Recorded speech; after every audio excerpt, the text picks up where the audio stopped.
السلام عليكم ورحمة الله وبركاته. soo dhawaada daawadayaal meel kasta adduunka dacaladeeda ka joogtaan waa walaashin idibsan oo idin salaamaysa asxaabteeda qaaliga soo dhawaada subax wanaagsan oo wacan baan idin leeyahay aniga subax bay ii tahay saaka waa soo nabad kacay alxamdulilah rabbil caalamiin ilaahay baa mahad leh kusoo dhawaada saaka waxaynu karsanaynaa shaah tijaabo ah waxaan tijaabinayaa shaaha la isku dhuubayo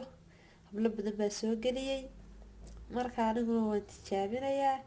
kulli toole maxaa shaga culays baan yara dareemay kabacdi waan tijaabinayaa saaka waa jimce waana wanaagsan baan idin leeyahay cibaadada ha loo tooso waa subax hore alxamdulilah rabbil caalamiin ilaahay baa mahad leh salaadii subax waan tugnay nabad qab baan ku tukanay alxamdulilah halkaa waxay noogu jirta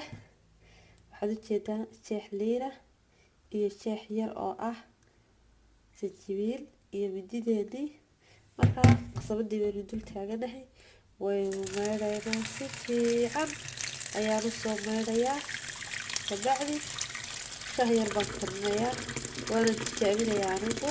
hare uma sameynin hare uma sameyn hablo badan oo walaalahayaa soo geliyey markaa kulli tole iyagu hadday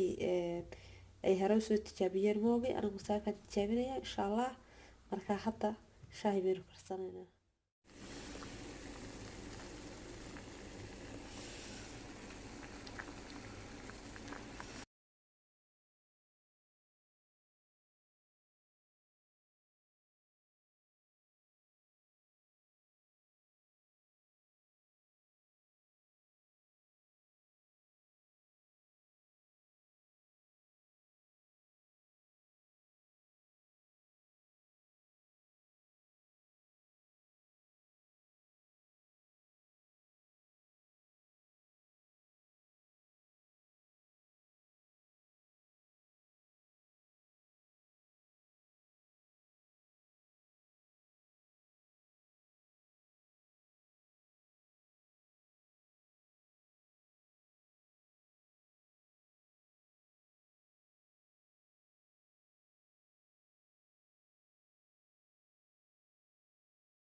ما شاء الله وكا شاهيني شاهي من قحفور شاه فجر وشاه مدوبة متصدي بتكون أنا قد سكرها جعلها سكر شاه متصدي أيوه سكر قدر سنة ييرا سكرها داير سكرتها متصدي ييركم وهي ويبضمتها أنا أنت صار قدر سنة أيوه سكرتها أنا عدد جعلها هاي كيف يسوي بتكون هو نقض قلبي بكادي غيابي وكا أبي إسك شيء مركا خنقولين تاير مساك اسكو قمنايا عادي أدبي هدسنتين haddaad hore noola joogtay commentigaaga aan aragno haddaad nagu cusub tahay